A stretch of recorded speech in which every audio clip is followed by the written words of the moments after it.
Се враќаме назад со анализата на информациите од регионот и светот. Во Србија утре се закажани нови протести кои што ќе продолжат всушност. Протести кои што на некој начин ќе бидат слични на оние во Македонија, но она што е интересно, Александар Вучич вели доколку опозицијата почне штрајк со глад и ние ќе гладуваме. Токму така, да.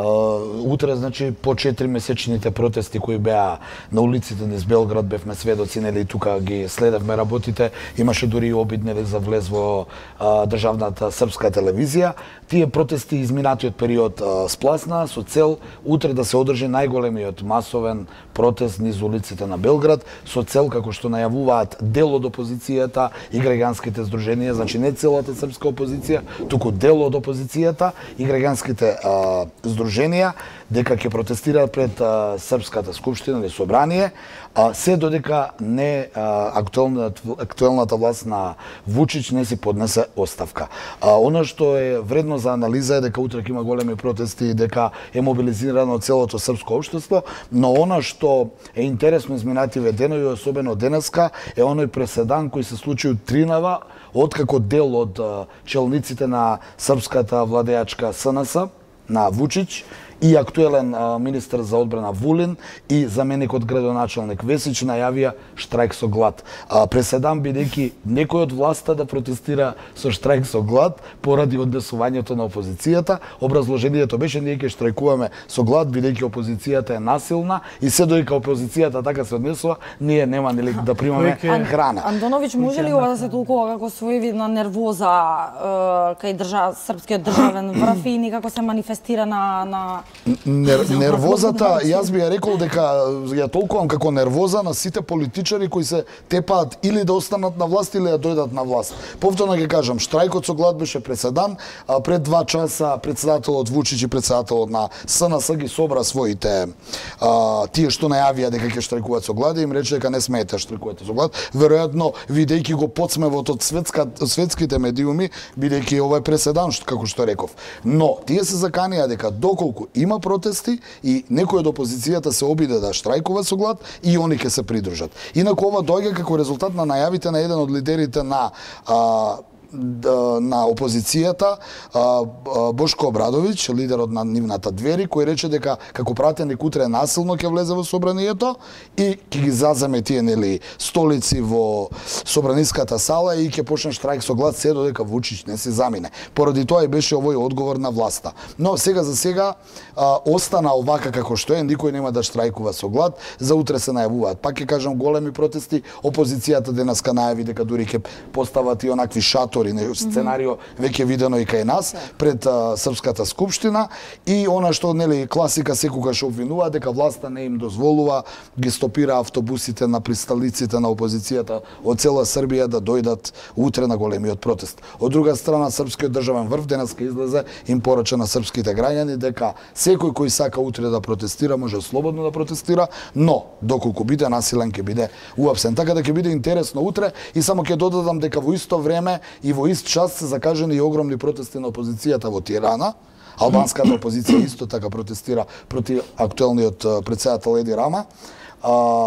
Љузим Баша ми се чини е лидерот на тамошната опозиција и тие исто така ќе протестираат во Тирана и ќе протестираат за насилен влез во собранието. Тоа таму веќе го видовме изминатиот период. Сега може би тие не се договорени, но личи дека и српската и албанската опозиција како да сакат во исто време малку да ја сменат политичката карта во овој дел од Европа или Балкан. Прашањето е кој ќе нахрани власта во Србија доколку самата почне штрајк со глад. Не се Андоновиќ вчера како што да јадат, верувам, да се снајдат. Вчера како бомба одекна информацијата за апсењето на Жулијан Асанж. Светските медиуми го пренесоа директно тоа апсење на Асанж, меѓутоа оние кои што се слободари на критичката мисла го бранат и велат дека ваков преседан може многу силно да се одрази врз дел од владите. Со оглед на информациите со кои што располага. Беше оценето дека вчерашното апсење на Асанж е голем удар за слободата на светските медиуми. Таа изјава ја даде вториот бегалец покрај Асанж, а тоа е Едвард Сноуден, кој за разлика од Асанж не избега во некаква си амбасада да бара азил, туку што би се рекло си отида во Русија и си ја доби таму поддршката и заштитата од актуелната руска власт, а за возврат веројатно како поранешен разузнавач ги дал тие доверливи документи што ги има. Асанж, апсењето на Асанж вчера одекна како бомба. Асанж денеска е веќе наречен како новиот Че Гевара, борец против неправдата во светот. Некои од светски познатите аналитичари, па би рекол и познати луѓе политичари, им порача на младите денеска: ако ви се избледени маиците со ликот на Че Гевара, не ја купувајте новата маица со Че Гевара, туку купете си со Джулијан Асанж, бидејќи Джулијан Асанж е новиот Че Гевара кој се бори против неправдите. Интересна паралела ќе направам, дека доколку историски се земе во предвид дека Че Гевара беше издаден од боливиската комунистичка партија 69-та кога и беше ликвидиран, на некој начин Асанж вчера беше издаден од Еквадор, тоа се земја една до друга, Латинска Америка, кои секогаш биле левичарски настроени против глобализмот, но еве и тогашната Боливија и сегашниот Еквадор како да подклекнаа под притисоците на западните држави. Мораме да знаеме дека Асанж е баран во Соединетите Американски држави ради подривање на националната безбедност, значи ЦИА по секоја цена ќе го донесе во Соединетите Американски држави, а беше обвинет заради некаков си сексуален напад од страна на Шведска,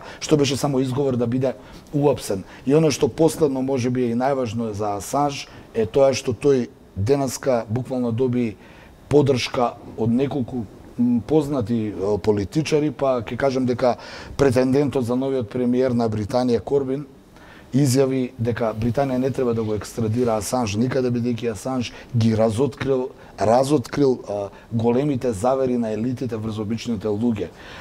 Наспроти Хилари Клинтон, Корбин се заложи Асанж да остане во Британија, а и она ми е интересна изјава на Доналд Трамп, кој како што велат нашите медиуми се прави онака дека ништо он не знае што се случило, него не занимало, а при тоа опозицијата во Соединетите Американски држави му го пушти предизборниот говор на Трамп, каде што тој се залага дека Асанж треба да биде уапсен. Така да, ова околу Асанж, ја мислам дека ќе се обмота големо клопче со вистината, ќе видиме како сето тоа ќе оди.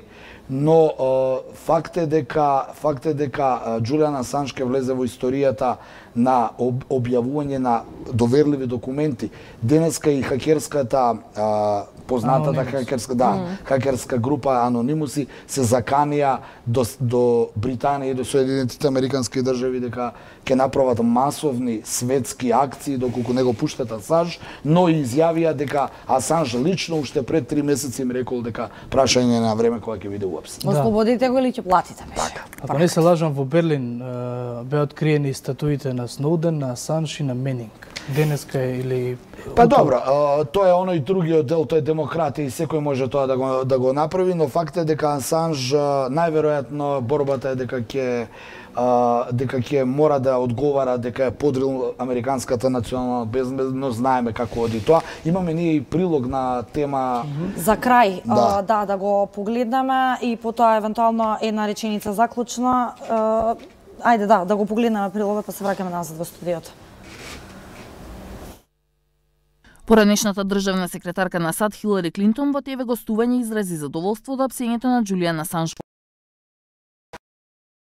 на новинарството, туку фактот дека некој упаднал во војни компјутери и украл информации. Нејзините коментари не беа дочекани со воодушевување на социјалните мрежи и многумина и порачаа дека таа треба да биде зад решетки и дека е подобро да молчи, затоа што Асанж би имал да каже многу за неа. Клинтон ги обвинува Викиликс дека неколку дена пред изборите во 2016 ги објавија мејловите на демократите за да ја наштетат, а поразот му го припишува и на заговорот на Трамп со Русија, за кој специјалниот истражител Роберт Милер утврди дека нема докази. Малку иронично што тој ќе биде единствениот странец кој оваа администрација со задоволство ќе го пречека, рече Клинтон за Трамп. Да, тоа беше краткиот прилог, Анович. Веројатно ќе има уште многу што да се Да, јас само сакам да кажам да. дека во прилогот беше опфатена поранешната американска државна секретарка Хилари Клинтон, која вели Асанж треба да одговара за она што го сторил, но ќе потсетиме дека таа е засегната од Асанж бидејќи тој објави еден доверлив податок дека Хилари Клинтон користела службен мејл за приватни цели, што дополнително придонесе таа да го загуби, да загуби претседателската трка против Трамп. И само уште еден податок денеска што не знам дали беше опфатено прилогот, дека Еквадор го апси и неговиот најголем на Асанж софтвер инженерот, шведски државјанин, кој најмногу му помагаше сето тоа да го пласира, што само укажува дека властите се решени до крај да го расчистат случајот Џулијан Асанж. Андоновиќ, ти благодариме за оваа анализа. Почитувани, следуваат вестите на 1 ТВ. Колегата Александар Петрески веќе е подготвен.